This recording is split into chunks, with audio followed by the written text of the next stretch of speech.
Muy buenos días, tardes o noches, dependiendo de la hora de que estén viendo este video.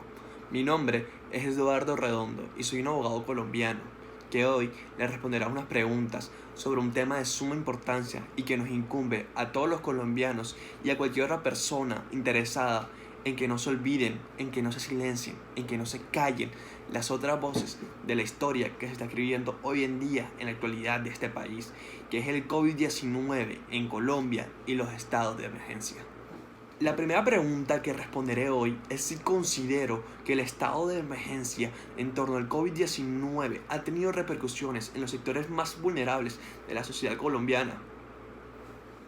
Está claro que los sectores más vulnerables de la sociedad colombiana tendrán grandes repercusiones tanto en su economía como en su salud, ya que esta población trabajaba de una manera informal, donde obteniendo lo del día a día era su forma de sobrevivir y era su forma de subsistir a ellos mismos y a su familia.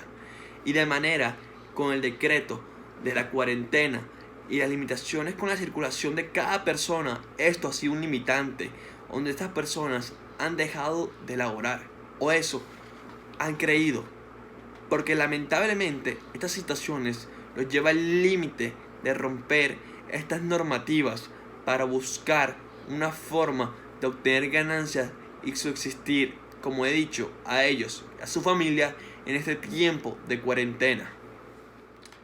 El gobierno ha buscado la forma de controlar y obtener el dominio de la vida de todos estos seres en todos sus aspectos, y ha hecho el uso de la biopolítica en forma de que ha ofrecido ciertas ayudas para estos grupos vulnerables, pero estas ciertas ayudas duran para una semana, 2 semanas, pero no para todo este tiempo de 3 meses que llevamos en cuarentena, donde es evidenciado que pueden ser un tipo de ayuda, pero para nada es la solución.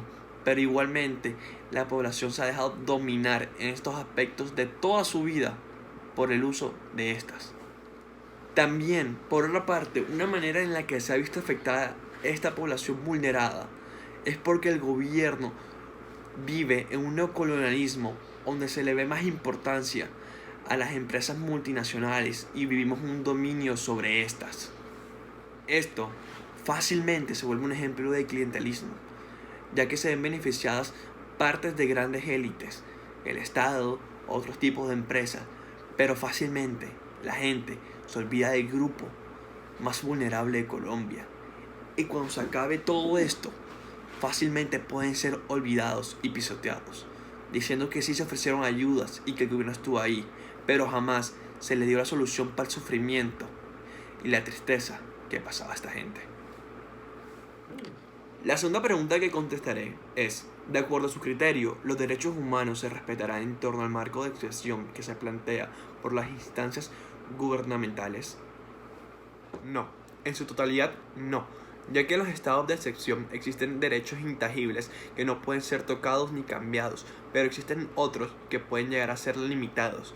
Y la pregunta que saca esto: ¿qué sucede con estos que pueden llegar a ser limitados? Pues que el gobierno, en vez de limitarlo, los violenten y sean totalmente irrespetados, ignorados por las medidas gubernamentales. Claridad de esto es el abuso de poder en el ámbito ejecutivo que tiene Duque gracias al estado de excepción. Un ejemplo de un derecho violentado es el derecho a la libertad, más que todo el derecho al acceso a la información, ya que el gobierno, con uso de su dominio fundamentado en un control social hacia la biopolítica, ha estado manejando su pueblo. Eso también es evidencia de un estatismo futuro. Lo que ha querido demostrar es que no se muestre en los noticieros cuál es el sufrimiento de esta zona marginada. Y eso es totalmente una evidencia de los derechos fundamentales violados. Esta respuesta a esta pregunta es un poco más complicada, porque en ámbito, sí, existe una mala administración del Estado. Y no solo es esto, sino es el uso de la violencia epitémica para ignorar los reclamos que estos hacen. Ejemplo de esto son los campesinos indígenas, que se les culpa por el masivo contagio que estos tienen, pero igual ni un conocimiento dado que estos son clases especiales para ellos por parte del Estado. Pero ellos no solo me quiero quedar quiero hablar sobre que esta exclusión social no viene de la actualidad, sino son herencias de la colonia. Nosotros hoy en día seguimos influenciados por la colonialidad de poder que han dejado los países europeos aquí en las colonias de Américas. Aún seguimos influenciados. Recordar que en época de colonia lo que más se vivía era esa exclusión social, donde los indígenas y esclavos negros eran vistos como si no fueran personas. Como he dicho, esto no es más que una mala herencia, heredada por la época de las colonias y por los países europeos que fueron aquí y se creyeron los dueños de estas tierras ya habitadas. Esto no se ha vuelto más que un ciclo de odio que hay que romper. ¿Y cómo se rompe este ciclo de odio? Esta mala historia contada. Es gracias al compañero Boaventura con su movimiento de epistemología del sur, cual nos invita a no creer solo en la historia contada o en la historia establecida como la única, no creer solo en la historia oficial, sino también buscar que hay donde más conocimientos y hacer una reconstrucción de la historia para encontrar la más verídica y saber lo que en verdad ocurre. Un ejemplo de esto es la reconstrucción de la historia de los jacobinos negros, desde la historia de otras voces de las historias. Hay que planear otras alternativas para que la historia sea contada de lo más real y de lo más posible, para así salir de este ciclo y comenzar a evitar estas exclusiones y unirnos como somos en un solo país.